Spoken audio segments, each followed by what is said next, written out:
So we are back with the part 2 of the video. और हमने कहां तक समझ लिया था? हमने समझ लिया था कि हम फर्स्ट हाफ को कैसे डील करते हैं ऑड नंबर के केसेस में और इवन नंबर के केसेस में, इन टर्म्स ऑफ कोडिंग। हम कोडिंग में क्या कर रहे होंगे फर्स्ट हाफ को लेकर? तो फर्स्ट अप्रोच में हम क्या कर रहे थे? वही ना, फर्स्ट हाफ लेके रिवर्स करके कॉपी कर दे रहे थे। तो फर्स्ट अप्रोच हम कोड में ऐसे हैंडल कर रहे हैं। ठीक है, देखो फर्स्ट अप्रोच हैंडल हो गई है। सेकंड अप्रोच क्या है? सिंपल है, फर्स्ट हाफ निकालना है। फर्स्ट हाफ जैसे यहाँ पे निकाला वैसे यहाँ पे निकाल लेना, उसको एक से ऐड कर देना और उसके बाद उसको रिवर्स करके लगा देना। जैसे रिवर्स करने का प्रोसीजर भी हमने यहाँ पे बता दिया है। ये जो है रिवर्स करने का प्रोसीजर है दोनों में, और ये है फर्स्ट हाफ निकालने का प्रोसीजर। बस इन दोनों प्रोसीजर्स के बीच में इस फर्स्ट हाफ को एक से इंक्रीज करना है और इस वाले में फर्स्ट हाफ को एक से डिक्रीज करना है। बहुत सिंपल है।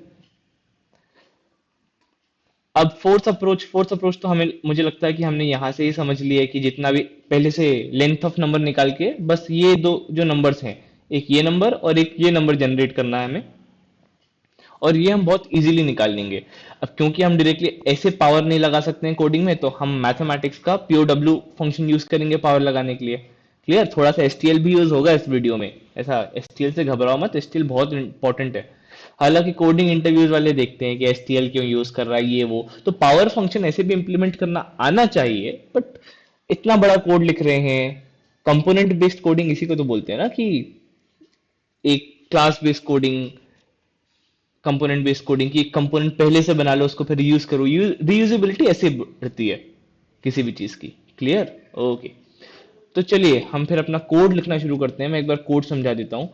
कोड कुछ भी नहीं है जो अभी तक हमने डिस्कस किया है ना, बस उसी का इम्प्लीमेंटेशन है कि कैसे उसको इम्प्लीमेंट कर पा रहा हूं मैं। और कोड वैसे चाहो तो इस पॉइंट पे आप खुद से भी लिख सकते हो, सोच सोच के मैंने जो भी बताया उसको इम्प्लीमेंट कैसे करोगे। अगर लिखने में कोई दिक्कत आ रही है तो ये वीडियो आगे का देख सकते हो कि कैसे आगे का इम्प्लीमेंटेशन होगा, कैसे नहीं होगा। क्लियर? क्लियर। चलिए फिर हमको दिया रहेगा नियरेस्ट पैलिंड्रोम, जिसमें हमको स्ट्रिंग दी रहेगी। तो सबसे पहले तो हम क्या करेंगे, स्ट्रिंग को एक नंबर में कन्वर्ट कर लेंगे।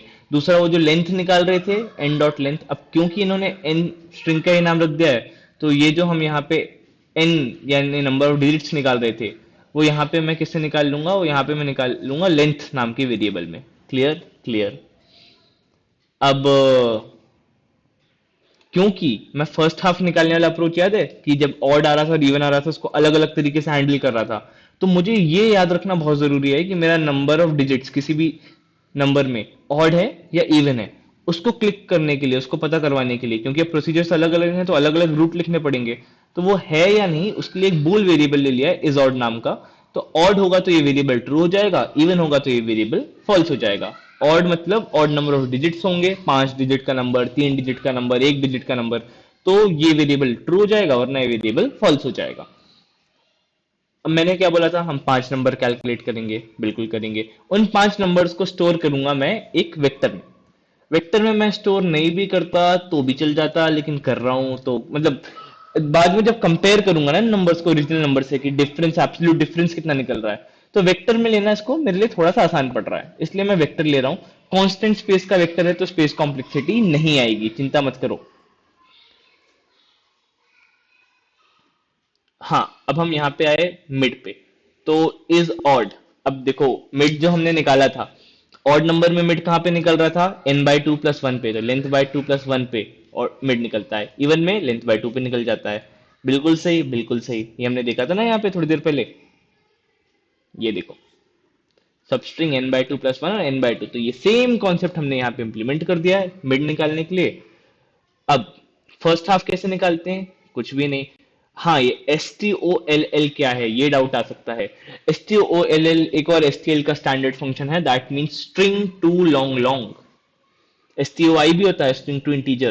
तो हम क्या कर रहे हैं, सब स्ट्रिंग निकाल रहे हैं जीरो से लेके मिड तक, हमारा जो एन स्ट्रिंग आया है, और उसको फिर नंबर में कन्वर्ट कर रहे हैं ताकि हम उसको फर्स्ट हाफ नाम की न्यूमेरिक एंटिटी में, जो कि लॉन्ग लॉन्ग डेटा टाइप की है, उसमें स्टोर कर पाए।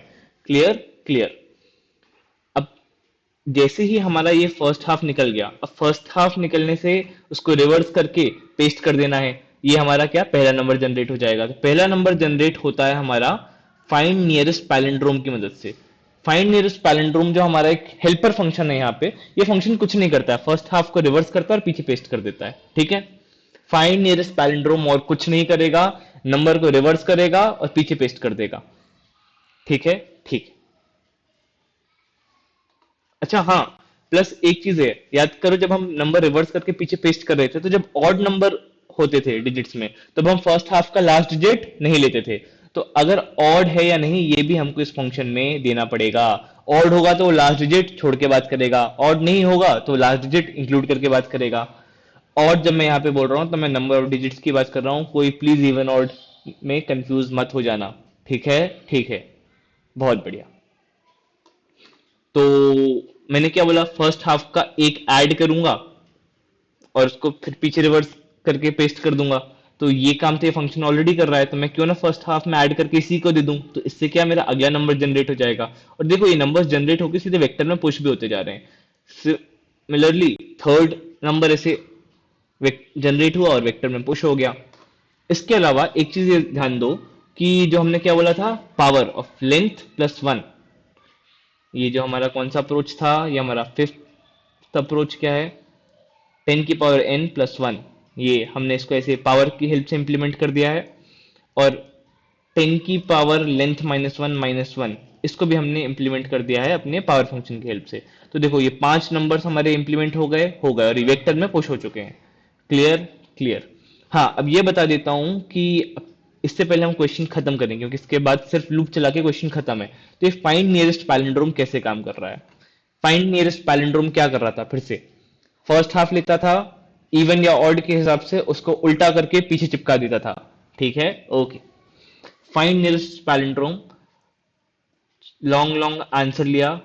तो पैलिंड्रोम बनाते समय क्या करता है, पहले तो इसने फर्स्ट हाफ को ही पैलिंड्रोम में रख लिया, क्योंकि उल्टा करके चिपकाना है ना। बिल्कुल सही, तो अब चिपकाने वाले पार्ट पे काम करेगा, लेकिन जितना ऑलरेडी लिया है उसको तो ये आंसर में ले ही चुका है। अगर ऑड है तो इसने क्या किया, डिवाइड बाय 10। डिवाइड बाय 10 करने से पता है क्या होता है, डिवाइड बाय 10 करने से आखिरी डिजिट शेड हो जाती है। तो इमेजिन करो मेरा फर्स्ट हाफ क्या आता है, 123। मेरा फर्स्ट हाफ अगर आता है 123, तो अगर मैं उसको 10 से डिवाइड करता तो क्या हो जाता, 1 और 2 हो जाता।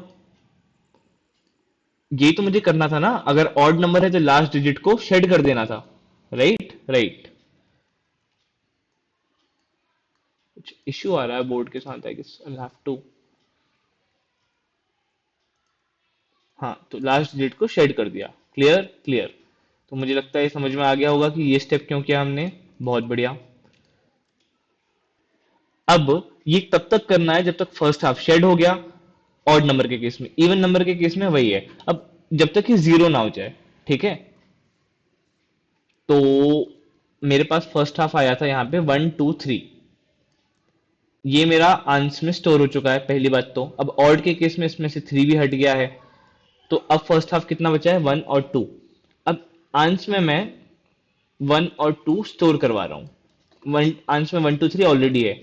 और अब मैं क्या करा रहा हूँ कि जब तक फर्स्ट हाफ जीरो नहीं होता है, इसके डिजिट्स इसमें चिपकाता जाऊंगा, ठीक है। ठीक है।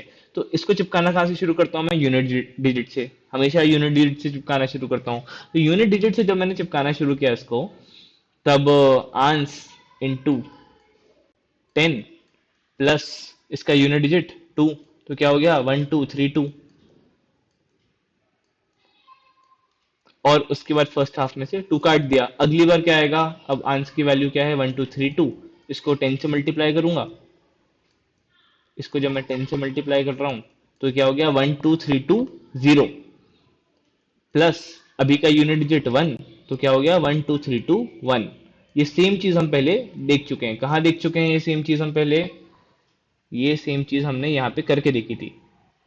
देखो, पेस्टिंग में लॉजिक समझाया था ना, सेम लॉजिक तो कर रहे हैं यहाँ पे। तो ये सेम चीज हम यहाँ पे कर रहे हैं और आखिरी में ऐसे आंसर रिटर्न कर देते हैं। सिमिलरली फर्स्ट हाफ जब +1 के साथ कॉल होगा, तो फर्स्ट हाफ जो यहाँ पे आया है वो, अभी क्या फर्स्ट हाफ भेज रहे हैं 123, तब फर्स्ट हाफ क्या आता, 124 आता या फिर 122 आता, डिक्रीजिंग वाले केस में। समझ गए। बहुत बढ़िया।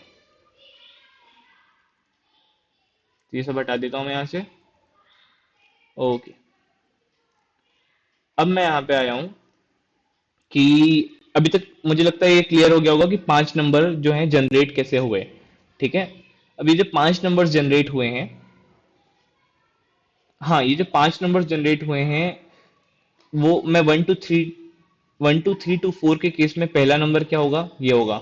दूसरे दूसरा नंबर क्या होगा, वन टू थ्री को मैंने एक से बूस्ट किया, वन टू फोर हो गया, और फर्स्ट हाफ कॉपी कर दिया, तो one two four two one हो गया।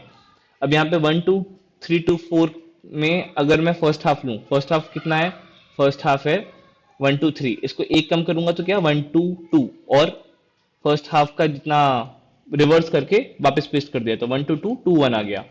फोर्थ अप्रोच कितने डिजिट्स हैं, पांच डिजिट्स हैं, तो टेन की पावर फाइव, एक्चुअली टेन की पावर फोर माइनस वन होना चाहिए था वहां पे, टेन की पावर फोर माइनस वन, तो टेन की पावर फोर में कितने जीरो आते, चार, और माइनस कर देते, तो ये आ जाता है टेन की पावर फोर माइनस वन से यही आता है। ठीक है, ओके। और यहाँ पे n की पावर फाइव है, तो टेन की पावर फाइव प्लस वन, तो यहाँ पे देखो पांच जीरो आते हैं, और पांच ही जीरो के एंड में वन आ गया है, तो ऐसे पांच नंबर जनरेट हुए। तो पांच number in the case of one two three two four हैं, एक ये वाला, एक ये वाला, एक ये वाला, एक ये वाला, और एक ये वाला। अब इनमें से सबसे पास कौन सा है one two three two four के, इसका डिफरेंस निकाल लेते हैं। तो जैसा कि मैं देख पा रहा हूं, सबसे पास जो नंबर है वो है ये वाला। क्लियर? तो यही नंबर हम यूज करेंगे, one two three two one. Cool, cool. बाकी सब में तो डिफरेंस ज्यादा ज्यादा निकल रहा है ना? हाँ, इसमें सौ का डिफरेंस है, इसमें सौ का डिफरेंस है, इसमें भी कुछ ज्यादा का ही डिफरेंस है, इसमें भी तो बहुत ज्यादा का डिफरेंस है, सबसे क्लोज तीन का डिफरेंस निकल रहा है ये नंबर। तो ये हमारा इसका आंसर होना चाहिए। सेम चीज अब ये करें, यहाँ पे इंप्लीमेंट करेंगे हम, कि हमने क्या क्या लिया, हमने आंसर ले लिया है लॉन्ग लॉन्ग मैक्स नाम का, जैसे इंट मैक्स होता है वैसे लॉन्ग लॉन्ग मैक्स आता है, मिन डिफ ले लिया है लॉन्ग लॉन्ग मैक्स की जितनी मोस्ट पॉसिबल वैल्यू है वो इनमें स्टोर करा दिया जाए, और डिफरेंस ले लिया है जीरो। अब हमने जो हमारा वेक्टर था जिसमें हमारे पांचों पॉसिबल आंसर स्टोर्ड हैं उसमें ट्रेड कराना शुरू किया है। और पांचों पॉसिबल आंसर्स में से करेक्ट आंसर कैसे ढूंढेंगे, एब्सोल्यूट डिफरेंस निकाल के, और इनमें से जिसका मिनिमम एब्सोल्यूट डिफरेंस होगा वो हमारा आंसर होगा। ठीक है। तो अगर, हाँ एक चीज, अगर आईटी नंबर के बराबर ही है, ये कौन सा केस हो सकता है, ये वो केस हो सकता है जैसे वन टू वन का केस था, तो कंटिन्यू कर दो, क्योंकि जो नंबर खुद है उसको तो हम ले ही नहीं सकते, पॉसिबल ही नहीं है हमारे लिए। अब डिफरेंस क्या होगा, absolute value of IT, IT में करंट नंबर स्टोर होता है, ये एक फॉर ईच लूप है, इसमें ऑटो यानी जो भी टाइप है तुम्हारे वेक्टर का वो उसमें आ जाएगा, और आईटी तो जो भी करंट एलिमेंट है वो आ जाएगा। ठीक है। तो आईटी जो है तुम्हारा करंट एलिमेंट है, तो करंट एलिमेंट अगर नंबर के बराबर है तो कंटिन्यू कर देना, नहीं तो फिर डिफरेंस निकालो, एब्सोल्यूट डिफरेंस निकालो करंट एलिमेंट का और ओरिजिनल नंबर का। अगर ये जो डिफरेंस है वो मिनिमम डिफरेंस से कम आता है, तो आंसर में करंट जो पैलिंड्रोम है उसको स्टोर करवा दो, और मिनिमम डिफरेंस में जो डिफरेंस आया वो स्टोर करवा दो आगे के कंपैरिजंस के लिए। हाँ, ऐसा हो सकता है कि दो नंबर्स का डिफरेंस सेम आ जाए, तो जो भी पहले मिनिमम डिफरेंस आया था वो डिफरेंस में, मतलब जो भी मिनिमम डिफरेंस है उसमें वो डिफरेंस आके स्टोर हो जाएगा, अगर सबसे कम अभी तक का डिफरेंस है। तो उस केस में मुझे हमेशा क्या लेना है, छोटा वाला आंसर लेना है। तो अभी जो पैलिंड्रोम में कर रहा हूँ, और इससे पहले जो पैलिंड्रोम मैंने एंटरटेन किया था, उसमें से जो मिनिमम है वो एक्चुअली आंसर में स्टोर करवा दूंगा, और आखिर में मैं जो भी आंसर मेरा बनेगा उसको स्ट्रिंग में कन्वर्ट करके, टू स्ट्रिंग एक और मेथड है एसटीएल की, स्ट्रिंग में कन्वर्ट करके रिटर्न करवाऊंगा। तो आई गेस क्वेश्चन समझ में आ गया होगा। Code is not very difficult, code का बस इंप्लीमेंटेशन है जो भी हमने यहाँ पे इतनी देर में डिस्कस किया उसका।